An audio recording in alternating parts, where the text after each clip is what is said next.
Vande Mataram, dear students. Today we will see the third part of Unit 7 of English subject of Standard 6. And the third part of Unit 7 is about some of the question answers and exercises of Unit 7, whose name is Fair Play. तो बच्चों अपने इस video में क्या देखेंगे? Standard 6 के unit 7 का तीसरा भाग। और इस तीसरे भाग में अपने स्टोरी देखी थी फेयर प्ले की, उसके कुछ क्वेश्चन आंसर्स और exercises. Okay, shall we start? Okay, तो पहले क्या देखेंगे? वर्किंग विद द टेक्स्ट, जो आपकी टेक्स्ट बुक के पेज नंबर 91 पे है। राइट, तो पहला क्वेश्चन क्या है? A, match the sentences under 1 with those under 2। तो आपको क्या करना है? आपको दो कॉलम्स दिए हैं, पहला कॉलम और दूसरा, दोनों के सेंटेंसेस को आपको जोड़ना है, मैच करना है। राइट, तो देखो यहाँ पे फर्स्ट कॉलम में कौन से हैं? तो पहला, Jumman and Algu were the best of friends. फिर Jumman's aunt transferred her property to him. फिर the aunt decided to appeal to the court. फिर fourth, Algu was unwilling to support the aunt. Fifth, Juman was very happy to hear Algu's name as head. और second part में क्या है? तो पहला है, he believed that his friend would never go against him. She wanted justice. In the absence of one, the other took care of his family. Fourth, the condition was that he would be responsible for her welfare. And fifth, the bond of friendship between him and Juman was very strong. तो ये दो columns हुए, आपको क्या करना है? Match करना है। राइट, तो आप मैच कैसे करोगे? तो पहला क्या है? Jumman and Algu were the best of friends. तो इसके साथ कौन सा आएगा? ये वाला, in the absence of one the other took care of his family. The condition was that he would be responsible for her welfare. ये आएगा। आपको भी ऐसे पूरा बॉक्स बनाना है। बॉक्स बना के पहले 1 लिखना है, दूसरे में बॉक्स में 2 लिखना है, और फिर सामने सामने लिखना है। राइट, फिर दूसरा क्या स्टेटमेंट है? Jumman aunt transferred her property to him. तो क्योंकि इसमें कौन सा आएगा? बोलो। इसमें आएगा, the condition was that he would be responsible for her welfare. ये आएगा नंबर 2 में, और ये आएगा यहाँ तक। आपने देखा ना, ये यहाँ पे है, तो ये इतना आएगा नंबर 1 में। ओके, और नंबर 2 में कौन सा आएगा? तो नंबर 2 में ये वाला आएगा, यहाँ से लेके यहाँ तक 2 नंबर। ओके, फिर थर्ड क्या है? The aunt decided to appeal to the panchayat. तो उसके सामने क्या आएगा? She wanted justice. नंबर 3। फिर fourth, Algu was unwilling to support the aunt.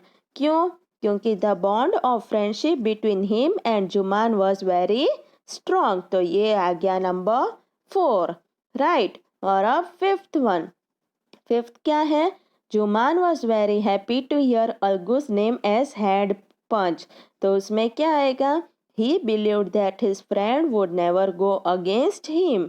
ये आ गया नंबर 5। इस तरह हो गया। ओके, तो इस तरह आपको मैच करना है। अब तो बी में क्या है? Who says this to whom and why. ये कौन बोल रहा है, किसको बोल रहा है और क्यों बोल रहा है? राइट, तो उसमें पहला क्या है? तो पहला सेंटेंस है, my wife knows best how to run the house. ये सेंटेंस कौन बोलता है? तो आंसर आएगा, Jumman speaks this word to his aunt. Jumman उसकी आंट को कहते हैं ना। He wanted to get rid of his aunt, वो उससे दूर कर देना मांगता है, इसलिए। फिर he did not want to give her any allowance, वो उसे कोई मासिक का भाड़ा या खर्च नहीं देना चाहता है, इसलिए। ओके, अब सेकेंड वन। तो सेकेंड क्या है? But is it right my son to keep mum and not say what you consider just and fair? तो ये कौन कहता है कि मेरे बेटे क्या ये सही है कि तुम चुप रहो और कुछ ना बोलो सच्चाई और न्याय के खातिर? तो ये कौन कहता है? The old aunt says this word to Algu Chaudhary. Aunty Algu को कहती है ना। Algu was unwilling to give his judgement against his best friend. Algu उसके फ्रेंड के खिलाफ कुछ बोलना नहीं चाहता था, इसलिए। अब third one. What have you to say in your defence? तुम तुम्हारी राय में क्या बोलना चाहते हो तुम्हारे डिफेंस में? तो ये कौन बोलता है? तो थर्ड में आएगा, Algu said these words to Juman when he occupied the seat of the head. He was keen to do justice. ये कौन कहता है? अलगू जुमान को कहता है जब वो हेड बन जाता है और वो न्याय करना चाहता था, इसलिए बोलता है। अब fourth one. I can't pay you a Penney for the wretched beast you sold me. अब ये कौन बोलता है कि मैं तुम्हें 1 रुपया भी नहीं दूंगा इस मनहूस जानवर जो तूने मुझे बेचा उसके लिए? तो इसमें आएगा, Sahu said this to Algu Chaudhary. Sahu ने अलगू को बोल रहा है। Algu has sold his bullock to Samju Sahu. The bullock died because Sahu overworked and underfed the animal. When Algu demanded his money, Algu dishonestly refused to pay him a penny. Algu नहीं, यहाँ पे क्या आएगा? यहाँ पे आएगा Sahu, SAHU, Sahu ऐसे आएगा यहाँ पे इसकी जगह पे, राइट। तो अब ये कौन बोलता है? साहू अलगू को कहता है। और क्यों कहता है साहू? क्योंकि अलगू ने साहू को अपने बुलॉक्स बेचे थे और साहू ने उसको क्या किया था? वो बुलॉक मर गए थे। क्यों? क्योंकि साहू उसके पास बहुत काम करवा रहा था और खाना कम दे रहा था। और जब अलगू ने रुपए मांगे तो साहू उसे झूठ बोलकर 1 रुपया भी नहीं देना चाहता था। अब fifth one. Victory to this is justice. तो ये सेंटेंस कौन बोलता है? तो ये बोलता है Jumman was the head. He would easily give his verdict against Algu, but the seat of punch made him fair and just. He asked Sahu to pay the money to Algu. At this, Algu shouted with joy and welcomed the fair judgment. तो क्या कह रहे कि जुमान head था और वो अलगू से बदला लेने के लिए कुछ भी कर सकता था, उसके खिलाफ स्टेटमेंट दे सकता था, पर वो पंच की सीट पे बैठा था और वो क्या अब करना चाहता था? न्याय करना चाहता था। इसलिए उसने साहू को अलगू को रुपए देने के लिए बोला और ये सुनते ही अलगू जोर जोर से चिल्लाने लगा कि तुमने सच्चा न्याय किया है, ऐसे किया। तो हो गए ये इसके आंसर यहाँ पे आ गए, राइट। अब सी। तो सी में क्या है? Answer the following questions, right. तो इसमें क्या है? पहला question, then the situation change, what is being referred to? तो ये क्या कह रहे कि फिर सिचुएशन बदल गई, इसका मतलब क्या है? Answer, the situation changed after the transfer of property. Juman forgot his promise to look after his old aunt. He as well as his wife began to ill-treat her. तो the situation changed, इसका मतलब है कि ये कब हुआ? Property transfer हो गई उसके बाद। जुमान उसकी प्रॉमिस भूल गया कि उसको उसकी बुढ़ी आंटी का ध्यान रखना था। वो और उसकी वाइफ उसकी आंटी की तरह अच्छे से व्यवहार नहीं रखते थे, बिहेवियर। अब question 2। When Juman's aunt realized that she was not welcome in his house, what arrangement did she suggest? तो जब जुमान की आंटी को लगा कि वो उसके जुमान के घर में अब कोई उसे नहीं चाहता था कि वो वहाँ पे रहे, तो उसने क्या सजेशंस दिए कि क्या करना चाहिए? Answer, Juman's aunt could not bear insults anymore. She wanted to cook her food separately. She demanded monthly allowance for from her nephew. तो क्या हुआ कि जुमान की आंट अब कोई इंसल्ट सहन नहीं करना चाहती थी और वो खुद का खाना अलग से बनाने चाहती थी अब, इसलिए उसने अपने भतीजे के पास से हर महीने का खर्चा मांगा। अब क्वेश्चन थ्री क्या है?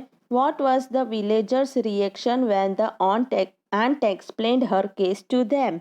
तो गाँव वालों का रिएक्शन क्या था जब आंटी ने उन लोगों को खुद का केस समझाया तब?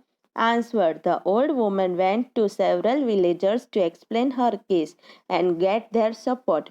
But some showed sympathy and some laughed at her. A few advised her to make peace with Juman.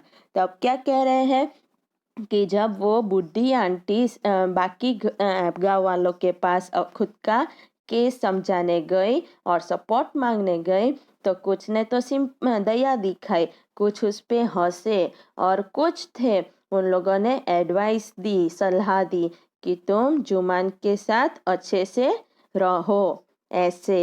Okay, अब question 4, Why was Jumman happy over Algu's nomination as head panch? तो जुमान क्यों खुश था अलगू को हेड पंच की तरह नॉमिनेट किया बनाया तब? Answer: Algu and Juman were best friends, so Juman hoped to get the verdict in his favor. Naturally, he felt happy when the aunt named Algu to act as head punch. तो क्या कह रहे हैं कि अलगू और जुमान दोनों बेस्ट फ्रेंड्स थे बहुत ही, तो जुमान को क्या था कि जुमान को लगा कि जो पंच फैसला सुनाएगी वो उसके हिस्से में होगा और वो इसलिए खुश हो गया कि जब आंटी ने अलगू का नाम हेड पंच की तरह नॉमिनेट किया। क्वेश्चन 5 क्या है? God lives in the heart of the punch, the aunt said. What did she mean? तो जब आंटी ने ऐसा कहा कि भगवान है वो पंच के दिल में रहता है, उसका मतलब क्या है? The aunt meant that a person in the seat of a judge becomes fair and just like God. तो आंटी का ऐसा कहना था कि जो इंसान जज की सीट पे बैठता है वो सच्चा बन जाता है और बिल्कुल भगवान की तरह बन जाता है। He is not guided by his personal likes and dislikes. He cannot do any injustice. He is God's representative. तो क्या कहते हैं कि वो क्या खुद के पर्सनल जो कौन सा अच्छा है कौन अच्छा नहीं है वो पर्सनल वो साइड में रख देता है और वो इनजस्टिस अन्याय नहीं कर सकता, वो भगवान का रिप्रेजेंटेटिव होता है। तो आप लोगों को यहाँ तक के क्वेश्चन आंसर समझ में आ गए? ओके, तो आपको क्या करना है कि यहाँ तक के क्वेश्चन आंसर्स और एक्सरसाइजेस को अच्छे से समझना है, लर्न करना है और एक्स्ट्रा रफ नोटबुक में लिखना है। ओके, वंदे मातरम।